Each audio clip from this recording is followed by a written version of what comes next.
Awal mula kisah ini terjadi itu saya masih ingat, Mang. Di tahun 2005. Kebetulan di tahun itu saya baru dapat PHK ya. Dulu saya kerja di pabrik dan di situ saya di PHK. Dan saya pulang kampung waktu itu kurang lebih 3 bulan. Saya pengangguran ya, nggak ada aktivitas, nggak ada kerjaan. Di situ saya pusing, bahkan stres gitu, Mang. Namanya juga kita penganggurannya, sedangkan kebutuhan kan itu nggak berhenti di situ. Tetap kan resiko untuk anak, istri gitu. Anak berapa, Mas? Saya anak 2. Waktu itu? 2 ya. Jadi saya bingung kalau malam nggak bisa tidur gitu. Dan saya sempat nelpon teman-teman tuh, Mang, tentang kerjaan gitu. Saya telepon teman, Mas, ada lowongan kerja nggak nih buat saya? Bilangnya nggak ada. Saya telepon teman lain, nggak ada gitu. Dan di situ terakhir saya nelpon teman saya, namanya Aji, Mang. Saya telepon Aji, halo Ji, assalamualaikum. Aji kemudian menjawab, halo Yan, gimana? Alhamdulillah sehat. Ada apa? Ini Ji, kondisi saya lagi pengangguran nih. Kalau boleh mah saya nanya kerjaan nih, ada nggak ya di tempat ente kerjaan? Aji hanya menjawab, sementara belum ada Yan, katanya. Ya udahlah Ji lah, makasih infonya. Oh ya Yan, nantilah kalau seumpama ada, katanya, saya infokan. Dan gini Yan, yang namanya hidup tuh bukan tentang saja kita usaha, tapi yang namanya usaha itu ada doa. Cobalah untuk sementara kamu banyakin doa. Kalau bisa kamu ziarah ke tempat-tempat makam-makamnya orang suci, wali gitu. Dan setelah itu Aji menutup teleponnya dan di situ saya banyak merenung, Mang. Setiap ucapan Aji itu saya renungkan dan timbullah hati saya tuh pengen ziarah gitu, Mang. Terus saya putuskan untuk ziarah tuh, Mang. Kebetulan di sebelah kampung saya itu ya nggak jauh, Mang, paling jarak 1 kiloan lah. Itu ada tempat ziarah, ada bangunan masjid dan di belakangnya itu ada kuburan. Katanya sih kuburannya bangsa-bangsa ulama gitu. Jadi saya putuskan kalau setiap malam saya datang ke situ, tujuannya untuk ziarah. Ya di situ kita membaca tahlilan, doa-doa gitu. Banyak orang ke situ? Banyak. Ya bukan saja orang situ, bahkan luar kota juga ada yang datang ke situ, Mang. Jadi setiap malam saya ke situ dan itu saya masih ingat, saya 6 hari itu nggak putus di situ, saya ziarah. Dan setiap saya ziarah di situ tuh, Mang, saya masuk jam 8, itu saya pulang pagi. Paling kalau semua saya batal wudhu, baru saya keluar ambil wudhu, saya masuk lagi. Nah pas di hari yang ke-7, mungkin saya kondisi ngantuk ya, Mang. Itu jam 12:30, saya lagi di tempat ziarah itu di dalam masjid. Itu saya tuh ngantuk banget. Sampai saya putuskan saya ngopi dulu gitu. Dan saya keluar ke warung kopi, di situ ada ibu-ibu yang jualan kopi. Saya duduk di warung itu, Bu, bikin kopi hitam Bu 1. Dan ibu pun langsung membikinkan kopi dan disuguhkan ke saya. Mangga Mas kopinya, makasih Bu. Di situ saya ngopi dan itu nggak lama saya kaget. Ada sebuah mobil datang di situ, mobilnya warna putih. Dan turun dari mobil itu seorang bapak-bapak dengan penampilan baju bagus, celana bagus, dan sepatu pun bagus. Dalam hati saya, wah ini kayaknya orang kaya mungkin. Gak lama bapak itu dia duduk juga di samping saya, Mang Ai, memesan kopi gitu. Kebetulan kan itu warung kan kecil, jadi cuma ada kursi 1 pendek. Jadi kita duduk rendes di situ, Mang Ai. Duduk rendes dan di situ kita akhirnya cerita, Mang. Sampai Pak Joko menanyakan saya, "Mas, kalau boleh saya tahu nama Mas siapa?" Saya jawab, "Nama saya Yani, Pak." "Oh gitu." Pak Joko pun menanyakan, "Ini tujuan Mas Yani ke sini ada apa ya?" "Ini saya daripada di rumah suntuk, Pak. Jadi saya mending di sinilah. Saya di sini berziarah gitu. Tujuannya sih nggak macem-macem, Pak. Cuman pengen nenangin hati sama pikiran gitu."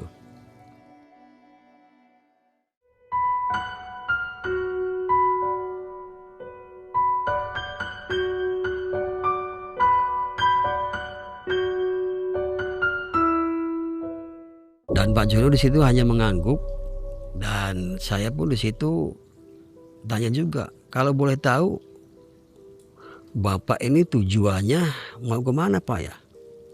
"Jadi gini Mas Yani, saya ini dari Bandung. Tujuan saya ini bukan di sini. Tujuan saya masih jauh, ke Cilacap, Jawa Tengah. Dan di sini saya hanya menunggu temen. Di sini saya udah janjian sama temen, bilangnya nanti mau kesini ketemuan." Dan di situ kita ngobrol, Mang. Sudah 1 jam lewat ya. 1 jam lebih lah itu ya. Itu yang ditunggu Pak Joko ini nggak datang. Dan di situ Pak Joko ngomong ke saya, "Mas Yani, ini temen yang saya tunggu ini nggak datang. Sedangkan saya butuh teman untuk menuju Cilacap. Kalau semua Mas Yani saya ajak ke Cilacap mau nggak ya?"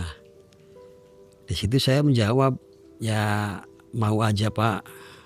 Cuman saya nanti izin dulu ke istri. Kalau seumpama istri ngizinin, ya saya mau." "Ya udah," katanya gitu. "Jadi kalau seumpama Mas Yani mau, besok kita berangkat ke Cilacap. Nanti besok saya tunggu di sini jam 4, jangan malam." "Ya udah Pak Joko, besok saya ke sini jam 4. Berhubung itu waktu udah subuh, Bang Ai. Jadi saya masuk dulu ke masjid. "Pak Joko, mohon maaf nih saya mau sholat dulu subuh." Setelah sholat subuh saya keluar dari masjid, saya lihat itu Pak Joko udah nggak ada. Pikir saya, wah paling dia pulang kemana gitu atau kemana gitu. Dan itu saya langsung pulang ke rumah. Saya pulang ke rumah, saya izin ke istri, saya ngomong kalau, "Mah tadi saya ketemu sama bapak-bapak namanya Pak Joko. Dia dari Bandung, dia dulunya orang kaya. Nah ini mau ngajak Bapak ke Jawa Tengah di Cilacap. Boleh nggak Maya?" "Ya boleh aja asal hati-hati." Begitu jam setengah 4 saya mandi, kemudian sholat asar dan saya langsung menuju ke Pak Joko. Ternyata di situ Pak Joko sudah nunggu saya. Di situ saya ketemu dan Pak Joko pun menanyakan, "Gimana Mas Yani? Mau nggak?" "Iya Pak, tadi saya udah izin, bilangnya boleh." "Ya udah kita berangkat." "Nggak gini Pak, sebelum kita berangkat, nah kalau boleh tahu di sana kira-kira berapa hari Pak?" Pak Joko ngomong, "Ya 5 atau 1 minggu Mas Yani." "Kalau gitu gini Pak, kan saya kan pergi nih mau ninggalin anak istri. Boleh nggak kalau semama saya minta uang Pak buat ninggalin anak istri?" Di situ Pak Joko ngasih uang lu Mang 500.000. "Ya udah nih Pak Yani, ini saya ada uang 500.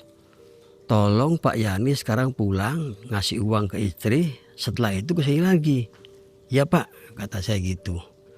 Terus saya pulang ngasih uang ke istri dan saya lanjut kembali ke Pak Joko yang tadi menunggu. Tuh, "Ya udah kita berangkat yuk." "Nanti Pak ini kan tanggung waktunya. Mendingan kita berangkat habis maghrib." Nah, singkat cerita itu udah maghrib, sholat maghrib saya di situ dan ayo Pak udah siap. Di situ kita berangkat Mang sama Pak Joko naik mobil mau menuju ke Cilacap.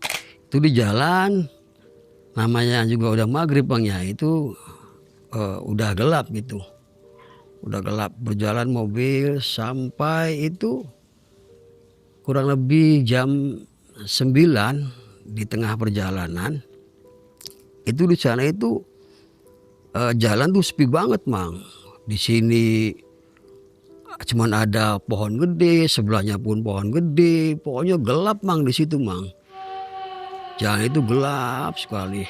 Jarang ditemukan ada mobil ataupun lampu-lampu, itu nggak ada. Pokoknya hanya hutan aja gitu kayaknya tuh.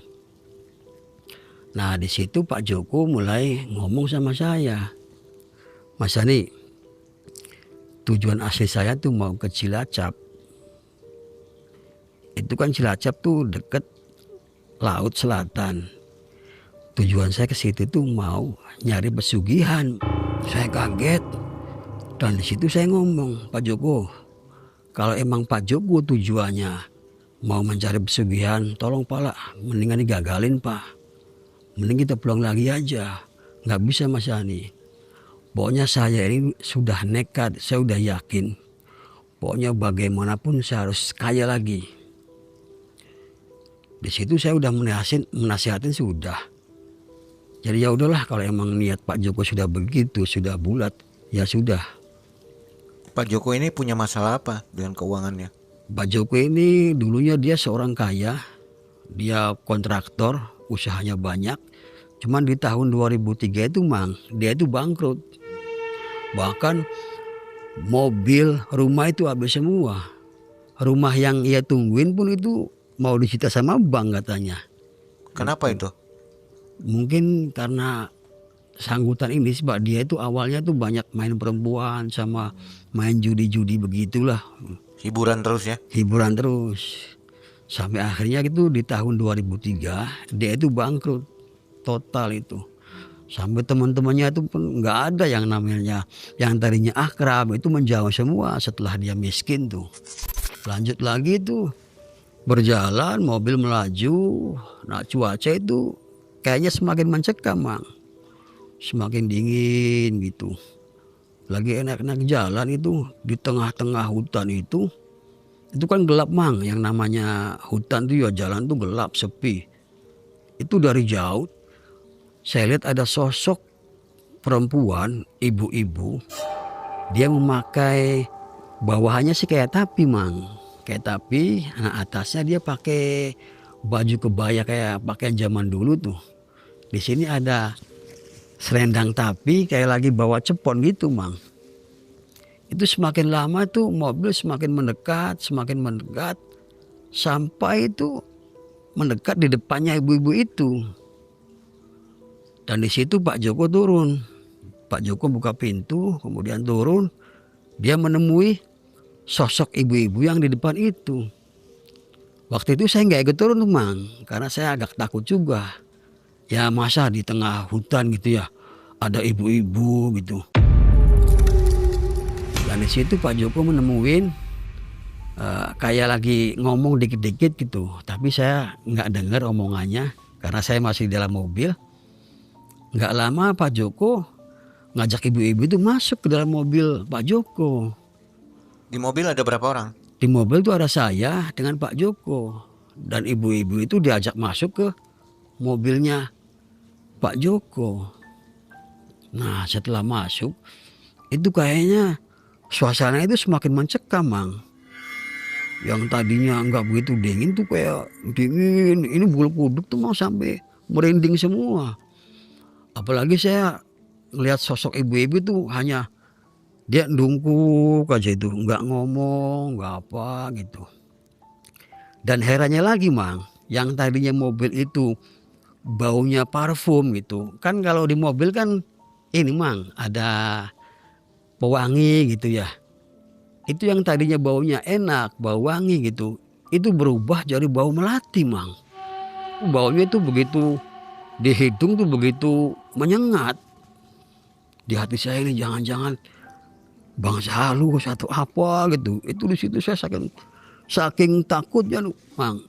Saya baca-baca aja gitu. Terus berjalan lagi mobil itu kurang lebih 2 kilo. Itu pas di tanjakan itu ada sebuah pohon beringin gede. Tiba-tiba ibu yang di belakang ini ngomong. Dengan suara yang sangat lirih tuh Mang. Mas, aku mudun. Bilangnya gitu. Itu saya sampai kaget tuh Mang. Begitu perempuan itu ngomong tuh. Dan Pak Joko di situ langsung berhenti. Dan Pak Joko ngomong ke saya, Mas Ari tolong bukain pintu belakang. Itu ibunya mau turun katanya. Udah nyampe. Saya buka pintu kemudian keluar dan buka pintu belakang. Dan ibu-ibu itu keluar Mang dari mobil itu. Saya lihat ibu-ibu itu jalan. Tapi jalannya tuh Mang, kakinya tuh kayak nggak nempel di tanah tuh Mang. Saya lihat kakinya nih kayak ngambang. Di situ saya takut banget tuh Mang. Pokoknya takut banget Mang. Dia jalan mendekati pohon beringin itu. Gak lama dia itu terbang Mang. Sambil cekikikan. Ih.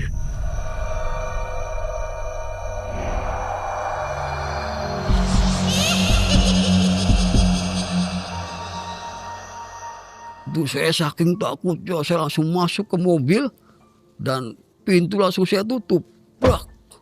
Udah Pak, jalan Pak, jalan Pak. Tapi di situ heran saya Mang. Itu Pak Joko sama sekali kayak nggak takut. Dia santai aja. Wah heran saya bilang Pak Joko ngeliat sosok begituan kok nggak takut ya. Terus mobil itu melaju lagi kurang lebih 2 kiloan lah. Masih jalan tuh masih towang. Masih sepi gitu. Saya belum melihat di jalan itu lampu ataupun rumah tuh belum melihat Mang. Lagi enak-enak jalan mobil gitu. Itu tiba-tiba saya melihat dari depan itu ada sosok putih kayak dibungkus pakai lawon. Dia itu nabrak mobil yang lagi dinaikin Pak Joko. Itu jelas sekali Mang. Nabraknya tuh. Itu benturannya jelas banget itu. Dan saya turun di situ sama Pak Joko. Saya ngelihat ngecek di bawah mobil tuh nggak ada apa-apa. Padahal jelas banget tadi tuh mobil tuh bentur sesuatu gitu. Dan di situ saya takut. Udah Pak, ayo Pak kita jalan lagi Pak. Dan herannya lagi tuh Pak Joko masih nggak takut juga ngeliat kejadian aneh itu Mang. Pak Joko melanjutkan perjalanan sampai akhirnya saya lihat itu di jalan tuh mulai ada rumah satu gitu, ada lampu. Di situ saya senang tuh Mang. Alhamdulillah saya bilang ini udah mulai nyampe di pemukiman lah gitu ya. Semakin ke sana semakin banyak rumah, banyak lampu gitu. Saya senang itu Mang. Yang tadinya di jalan gelap gulita ya, banyak pohon, kayak alas aja lah gitu. Sampai itu Pak Joko datanglah di agak kota gitu. Di situ banyak bangunan-bangunan bagus apa dan berhenti di sebuah bangunan Mang. Itu losmen lah mungkin penginapan gitu. Dan di situ Mang kita turun di losmen itu. Pak Joko menghampiri petugas, kemudian kita pun di situ istirahat. Singkat cerita, jam 4 sore itu Pak Joko ngajak saya lagi. Ayo Mas Ani, kita melanjutkan perjalanan katanya. Ya udah Pak, ayo Pak. Kemudian kita keluar dari losmen dan Pak Joko saya lihat menghampiri di situ kan ada satpam tuh Mang. Pak Joko nanya ke satpam. Pak Joko tuh kayak ngambil sesuatu di kantong kertas gitu ya. Mas, tahu nggak alamat ini katanya ke Pak Satpam itu. Pak Satpam itu menjawab, wah kalau alamat ini nih masih jauh nih Pak. Mungkin 2 jam lagi lah mungkin bisa nyampe. Dan ini jalannya tuh jalan jelek katanya. Jalannya penuh liku-liku, nanjak. Nah nanti ini jalan ini akan mentok, buntu nggak ada jalannya. Nah nanti kalau udah mentok, di sana ada jalan setapak. Ya udah kata Pak Joko, makasih katanya informasinya. Terus kami berdua pun naik mobil dan Pak Joko di situ berangkat sama saya ya. Terus ternyata bener Mang, jalan yang mau kita tempuh itu jalannya jelek. Udah liku-liku, jalannya kayak pokoknya batu itu gede-gede, pokoknya nggak bisa balap. Itu jam 4 ya mulai berangkat, itu jam 6 pas gelap, itu pas maghrib kita nyampe di jalan yang buntu itu. Di situ kita turun, udah Mas nih, ini kita udah nyampe di jalan buntu, mungkin sudah deket nih. Ya udah Pak, di situ kita turun. Kemudian di situ ada kayak kakek sedang membawa kayu, tongkat gitu. Dan saya pun di situ kaget, kok jam segini masih ada bapak-bapak sih, aki-aki gitu, Mang. Dan Pak Joko tanya sama aki-aki itu, Pak mau tanya, apa di sana ada sebuah rumah gitu, miliknya Mbah Kuncen? Oh iya katanya Pak, di sana itu ada sebuah rumah, cuman bangunannya kayak gubuk, itu masih jauh, kurang lebih 1 kilo. Mungkin Bapak kesana jalan kaki, nggak bisa naik mobil. Ya udah Pak, makasih, kata Pak Joko.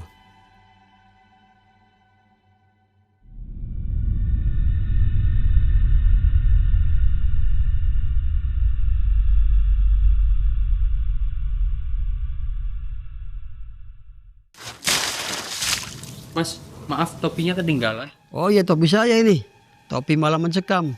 Bagus kan topinya?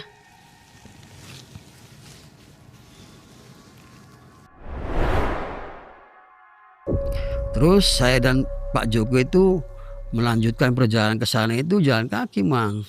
Itu ternyata jalannya itu udah jelek, setapak, gelap. Aduh, saya takut itu. Cuman Pak Joko itu kayak mantep banget gitu. Dia tuh nggak ada takutnya.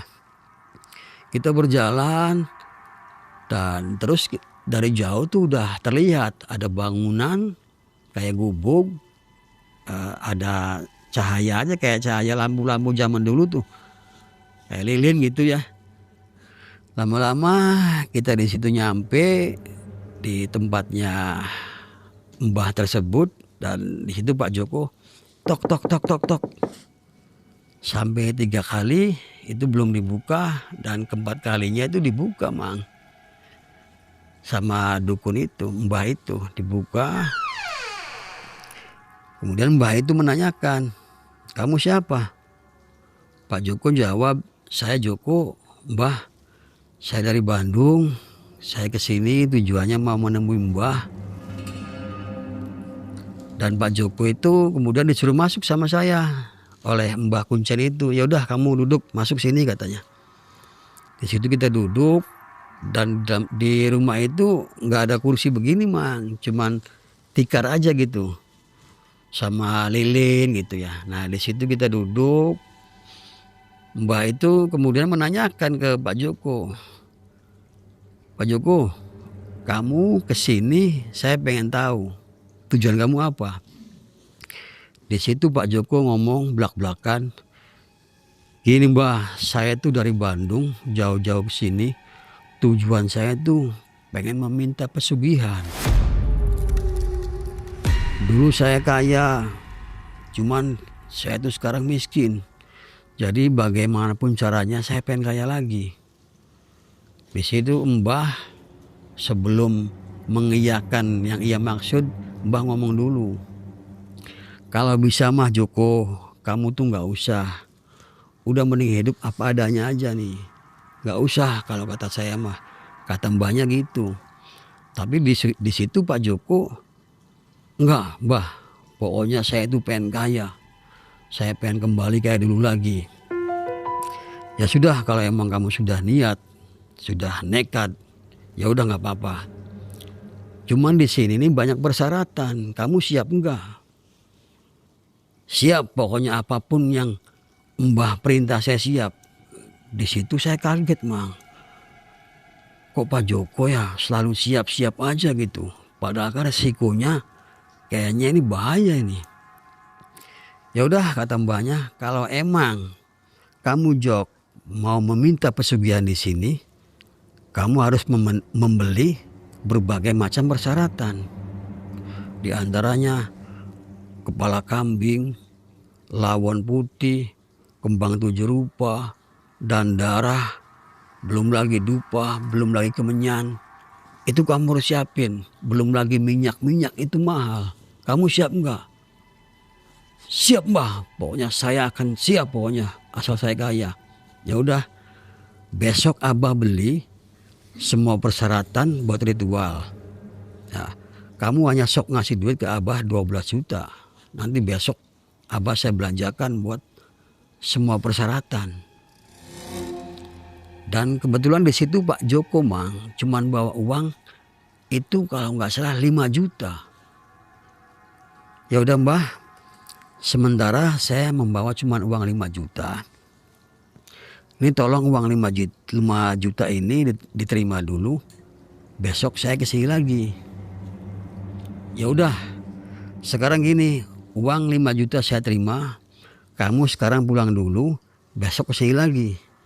Ya udah, nggak lama kami permisi dengan Mbah Kuncen. Ya udah mbah, saya pulang dulu. Saya pulang dengan Pak Joko kembali ke losmen di sebuah penginapan itu.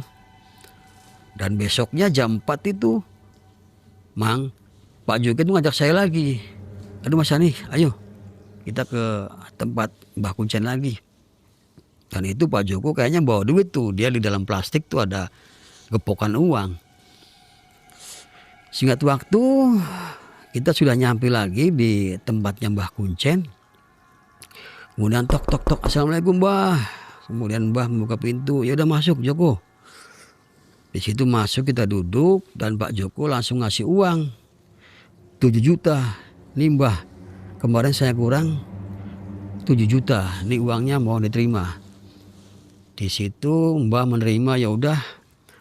Karena ini malam bukan malam kliwon dan nanti banyak ritual-ritual juga yang mau saya lakukan.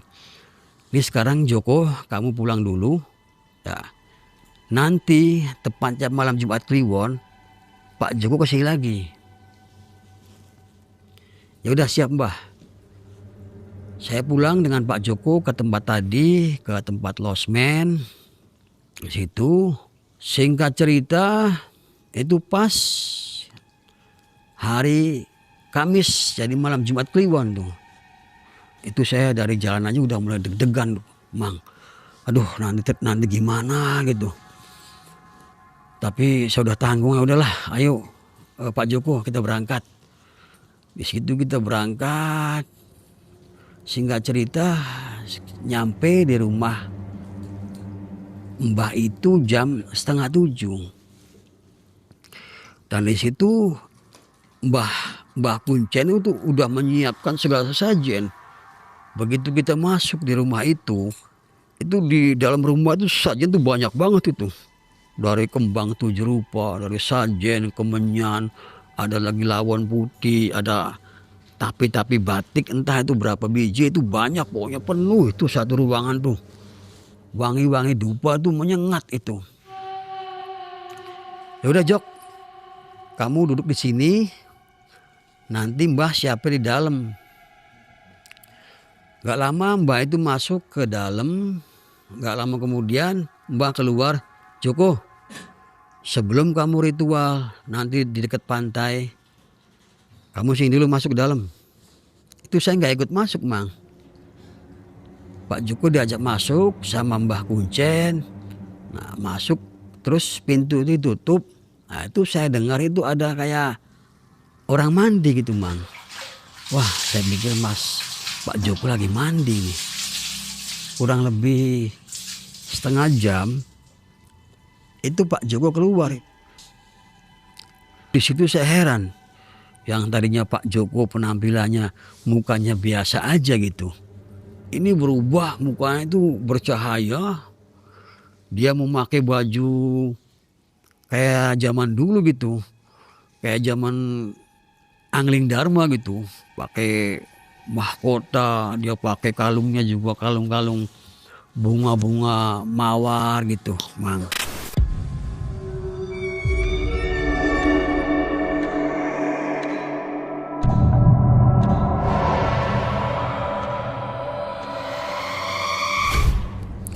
Di situ ritual dulu di rumah, nggak tahu itu mbah baca-baca mantra apa, dan di situ saya mulai kaget. Itu ada angin tuh kencang banget, Mang. Angin tuh, tahu-tahu tuh, angin kencang tuh. Terus ada suara cekikikan sangat jelas itu. Saya merinding di situ, merinding banget sampai saya takut. Gak lama kemudian suara cekikikan sama angin itu hilang, kembali lagi normal. Setelah itu Mbah Kuncen itu ngomong, ya udah Joko, ayo kita lanjutkan ritualnya di pantai katanya. Dan itu saya diajak, Mang. Mas Yani ayo ikut katanya. Kebetulan itu gubuknya Mbah Kuncen sama tempat ritual yang pantai itu nggak jauh, kurang lebih 1 kiloan tuh, Mang. Kita keluar dari rumahnya Mbah, kemudian berjalan menuju pantai. Ternyata di pantai itu sudah ada sesajen juga, itu udah penuh lagi tuh. Dupa, kemenyan, wah, kelapa itu berapa gitu. Udah gelas-gelas isinya kopi, susu segala macam, ada kepala kambing, darah itu. Ada kain kayak kain putih gitu ya, kayak kain kapan begitu tuh.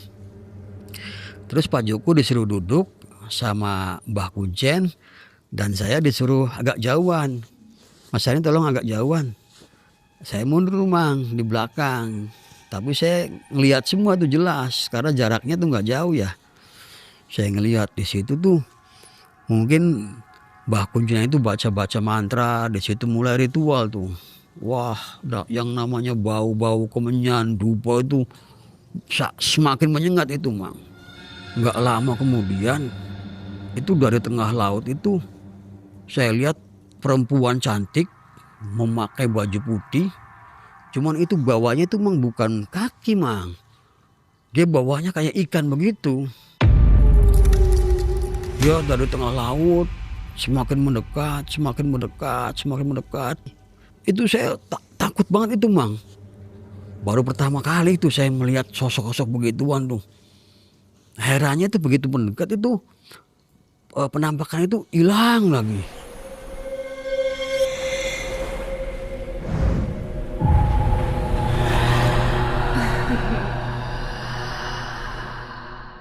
Sampai datang lagi penampakan yang kedua. Itu ada tinggi, sosok laki-laki gede, matanya itu merah, Mang.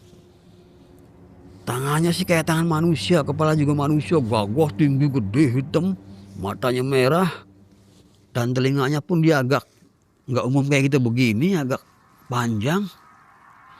Semakin mendekat, semakin mendekat. Nah, setelah dekat tuh, itu penampakan itu tuh hilang lagi, Mang.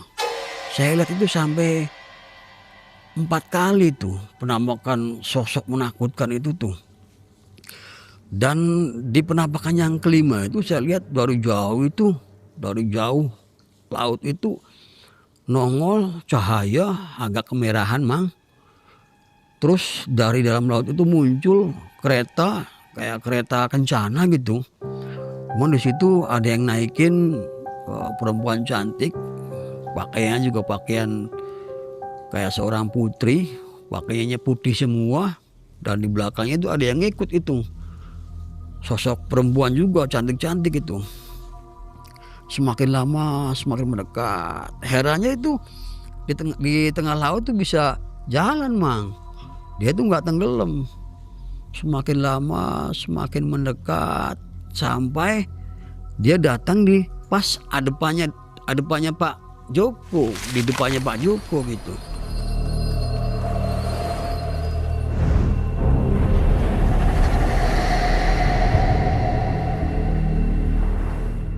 Terus Pak Joko itu disuruh bangun sama si putri itu saya masih jelas tuh, Mang. Nah, kata si mbahnya, yaudah Mas Yani, kita pulang dulu. Nanti Pak Yani nggak usah takut pokoknya ya. Nanti Pak Yani bisa ngelihat Pak Joko nggak bakal apa-apa. Enggak, Mbak, saya takut Pak Joko ada apa-apa ini. Pak Yani jangan takut, pokoknya ayo Pak Yani pulang dulu ke rumah saya. Mending kita pulang, nanti Pak Yani bisa ngelihat dari gubuk saya. Ya udah Mbah, itu saya padahal takut sekali tuh, takutnya itu terjadi apa-apa dengan Pak Joko. Mang, saya pulang duduk di depan rumahnya Mbah Kuncen, saya liatin aja. Nah itu lama-lama Pak Joko itu diajak sama ratu yang tadi itu naik kereta ke depan sana. Saya panggil Pak Joko, jangan mau Pak Joko. Sampai itu menghilang, penampakan Pak Joko dengan kereta itu hilang. Di situ saya gedog-gedog.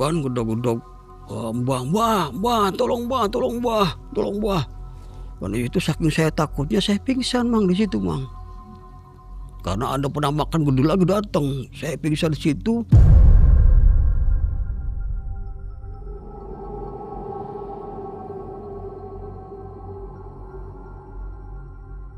Pagi-pagi jam 7 itu saya dibangunin sama Mbah Kuncen. Mas Ari bangun.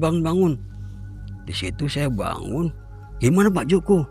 Mbah, tenang, Pak Joko aman. Dan begitu saya masuk rumah, itu Pak Joko udah ada di rumah. Nggak apa-apa itu Pak Joko itu. Dengan penampilan yang gagah gitu. Udah Mas Ani nggak apa-apa katanya, aman. Setelah selesai itu Pak Joko itu mau pamitan sama Mbah. Ya udah Mbah katanya, kita mau pulang dulu. Ya udah sebelum pulang Mbah ini ngomong, Pak Joko, nih inget-inget ya syaratnya ya, kamu harus menumbalkan selama 5 tahun itu 5 orang perempuan dan itu diwajibkan istri kamu. Ya udah katanya, saya siap. Pokoknya setiap tahun itu 1 dan selama 5 tahun itu kamu harus menumbalkan 5 perempuan istri kamu. Siap katanya. Ya udah kalau siap, kamu masuk ke dalam kamar itu ambil. Dan saya masuk ke kamarnya Mbah. Di situ Pak Joko, ya udah Mas Ani, yuk kita masuk ngambil ini katanya. Saya masuk di situ, di kamarnya Mbah itu ada 2 karung. Ya udah Mas Ani kata Pak Joko, Mas Ani bawa 1, saya bawa 1. Saya bawa karung itu 1. Ya udah Mbak, permisi pulang katanya. Terus kita pulang, masuk ke mobil kita pulang.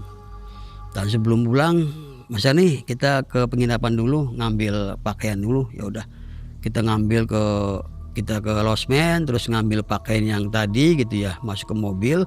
Itu Pak Joko sebelum pulang, Mas Ani pengen tahu nggak itu apa coba yang di karung itu? Nggak tahu Pak Joko. Kalau pengen tahu buka aja. Saya tuh padahal takut, tapi saya pengen tahu aja gitu. Dan karung itu saya buka Mang, ternyata Mang 2 karung itu isinya duit semua itu Mang. Itu duit tuh banyak banget itu. Adalah mungkin bangsa 3 atau 4 miliar itu. Setelah di situ selesai, ya udah Mas Ani kita pulang. Kita pulang dan di jalan Pak Joko ngomong, Mas Ani sebelum saya pulang, saya pengen main dulu ke rumahnya Mas Ani. Ya udah boleh Pak. Gak lama kita nyampe di rumah saya, Pak Joko pun masuk ke rumah, pengen mampir gitu Mang. Di situ mampir ya. Ya udah Mas Ani, saya izin mau pamit dulu, mau ke Bandung pulang katanya. Ya udah Pak, hati-hati Pak. Terima kasih Mas Ani ya udah menemenin saya. Dan sebelum Pak Joko pulang itu dia ngasih uang ke saya Mang. Ini katanya duit buat jajan. Enggak Pak, jangan Pak, saya bilang jangan. Udah Pak Yani nggak usah takut-takut. Ini duit bukan duit dari sana, ini duit asli uang saya katanya. Pak Yani nggak usah takut-takut. Pokoknya resiko saya yang ambil. Nggak ada resiko buat Pak Yani. Di situ saya mulai nggak takut dan akhirnya duit itu saya terima tuh Mang.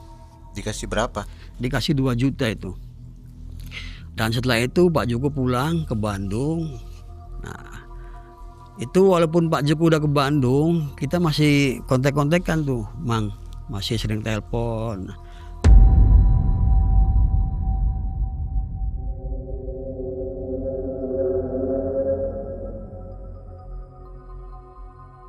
3 bulan itu Pak Joko nelpon saya, Mas Ani, kalau semua Mas Ani bisa nggak kerja di saya gitu. Ya cuma sebatas kerja ini aja, ngawasin orang-orang karyawan ini katanya. Emang Pak Joko udah ini lagi Pak, udah punya perusahaan lagi. Alhamdulillah perusahaan saya udah balik lagi, sekarang saya udah kaya lagi, saya mobil udah kebeli lagi, rumah udah kebeli lagi, dan sekarang pun karyawan saya sudah banyak lagi gitu. Dan dengan kondisi saya pengangguran Mang, saya dikasih kerjaan sama Pak Joko. Ya udah Pak, saya mau Pak. Besoknya langsung saya berangkat ke Bandung loh Pak, ke rumahnya Pak Joko. Saya nyampe di rumahnya Pak Joko, dan ternyata rumahnya itu bagus, tingkat lantai 2, mobilnya ada 2 itu. Ini Mas Yani katanya, hasilnya alhamdulillah saya udah kaya lagi. Ya udah makasih. Ya udah Mas Yani nanti tidurnya nggak usah dikontrakan, di rumah saya aja nemenin saya. Ya udah katanya. Di situ satu rumah gede tuh, cuman saya berdua tuh, Mang. Ya ada Pak Satpam, cuman dia bagian depan gitu. Nggak pernah masuk ke rumah, bagian depan aja paling buka pintu Pak Satpam itu. Sebut saja Pak Satpam itu namanya Agus ya Mang ya. Itu udah 3 bulan lewat, itu tadinya tuh nggak ada yang namanya ganjil atau hal-hal aneh tuh nggak ada. Pas di 3 bulan itu saya sudah mulai melihat keganjilan, keanehan. Kalau malam tuh kayak bau amis, apalagi kalau pas malam Jumat. Ya ada gitu penampakan kayak bayangan sosok perempuan cantik. Heran saya bilang, ini rumah ditungguin saya dengan Pak Joko aja, tapi kok ada bayangan kayak perempuan gitu.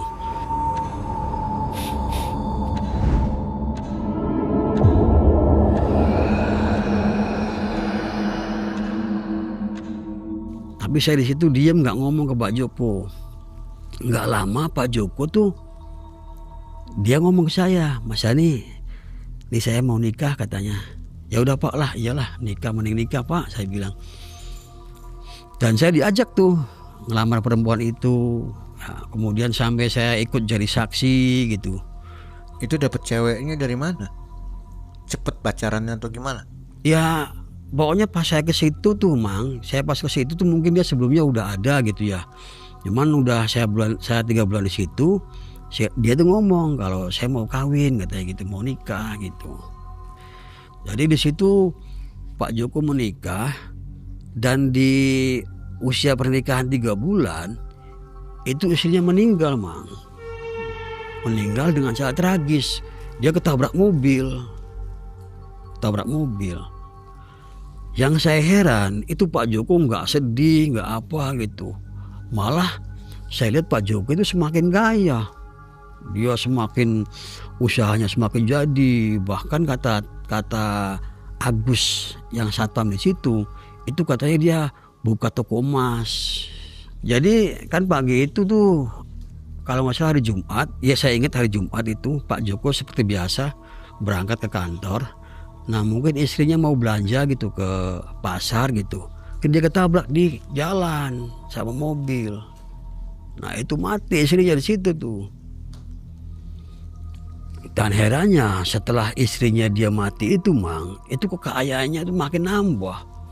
Dia makin beli tanah, dia beli mobil lagi, beli rumah lagi, kontrak tendernya dia dapat lagi gitu Mang.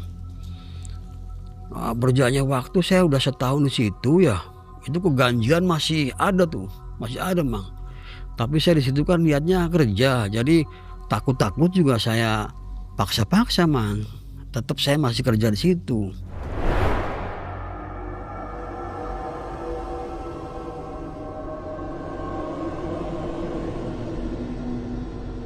Dan di tahun kedua itu Pak Joko itu kawin lagi, dan di 3 bulannya itu istrinya mati lagi Mang, dengan mati yang sama gitu. Dia mati ketabrak lagi. Berarti udah 2 kali saya bilang dimatiin istrinya nih.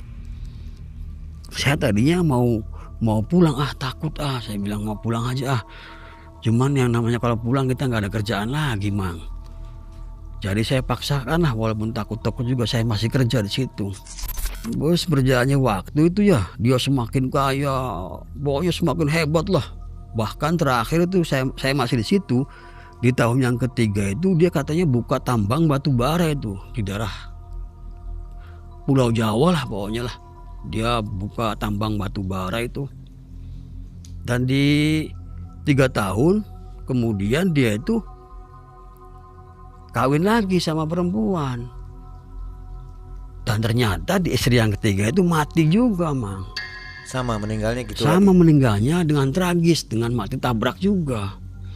Di situ saya mulai takut dan akhirnya saya ngomong ke Pak Joko, Pak, saya udah capek Pak, saya mau pamitan lah, saya mendingan pulang aja Pak lah, saya pengen hidup di kampung.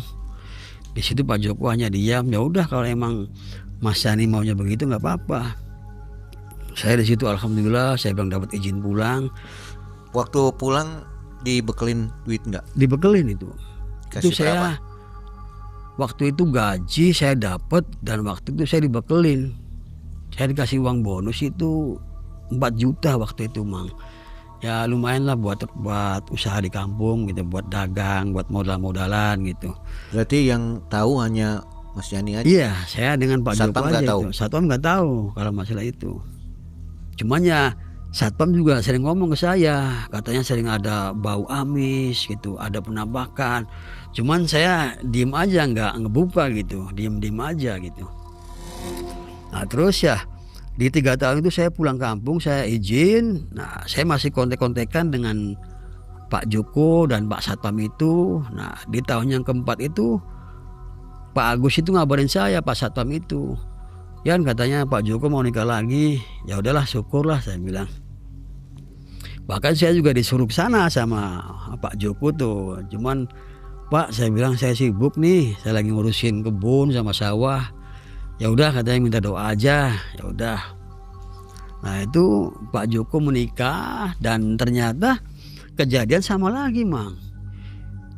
Di 3 bulan ke depan itu istrinya mati lagi. Saya dapat kabar dari Pak Agus, malam-malam nelpon ke saya, Mas Yani, tahu nggak katanya istrinya Pak Joko yang keempat mati lagi. Saya hanya bilang innalillahi, kasihan saya bilang ya. Tapi saya nggak ngomong tuh tentang begini begitu sama Pak Agus. Si Satpam ini curiga nggak?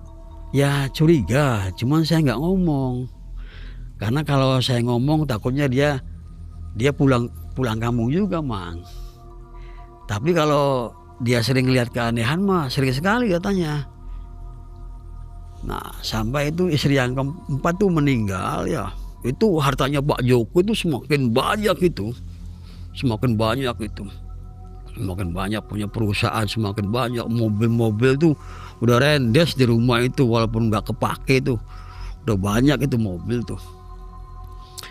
Nah terus berjalannya waktu itu sampai dengan di tahun yang kelima. Pak Agus tuh ngabarin ke saya, Pak Yani, ini katanya Pak Joko mau nikah lagi. Cuman katanya calon istri yang kelima ini katanya dia nggak mau. Tapi kalau orang tuanya perempuan itu mas setuju banget.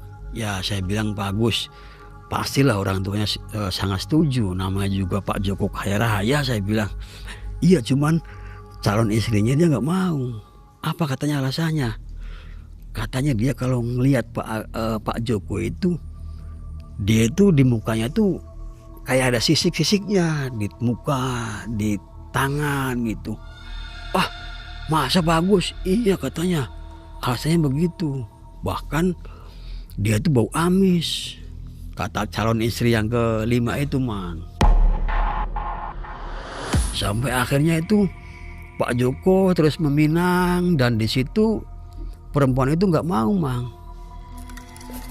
Sampai akhirnya itu saya ingat itu ya di bulan Agustus 2010 itu Pak Joko itu dengar dia mulai sakit dan sakitnya itu agak aneh.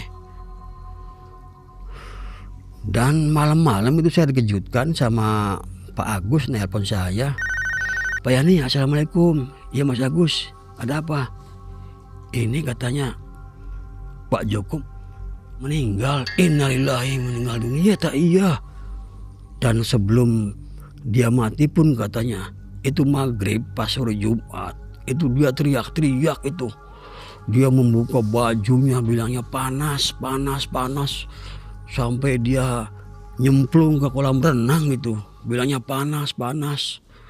Dan tepat di jam 1 malam itu Pak Agus lagi duduk. Dia mati dalam keadaan lidah menjulur. Kayak orang kena cekek begitu, Mang. Dan di situ kita udah nggak connect dengan Pak Joko karena Pak Joko udah nggak ada. Tapi kalau sama Pak Agus mah yang satpam itu saya masih kontak gitu, sering ngasih kabar gitu. Nah, dengar terakhir sih itu harta yang ia miliki itu habis semua itu, Mang. Buat rebutan ponakannya, bibinya itu pada berantem itu, rebutan warisannya Pak Joko. Dan di situ pun Agus karena hartanya sudah habis, Agus pun pulang kampung. Dia keluar dari Pak Joko. Uang yang hasil dikasih itu nggak ada efek apa-apa ya? Iya, uang yang dikasih itu nggak ada efek apa-apa, Mang. Karena kata orang tua, pokoknya asal kamu di situ memberi jasa kerja, pokoknya aman katanya, nggak bakal kena apa-apa. Dan di situ mulai kita nggak ada konek-konekan dengan Agus. Nah, dengarnya sih semua harta bendanya sudah habis semua. Dan di situ kita putus, sudah nggak ada hubungan sama sekali dengan Agus atau dengan saudaranya Pak Joko. Di situ bubar gitu, Bang. Jadi kalau bisa disebut ini pesugihan apa ya namanya? Itu pesugihan di sebuah pantai. Ya pesugihannya sejenis yang saya lihat sih, Mang. Waktu saya lihat awal tuh sosok perempuan tuh badannya manusia, cuman kakinya kesini nih ikan. Pesugihan pantai selatan gitu ya? Ya di daerah situlah pokoknya, di pantai sana gitu selatan. Oke, akhirnya istrinya meninggal semua dengan Meninggal cara yang semua gak wajar. dengan tragis itu.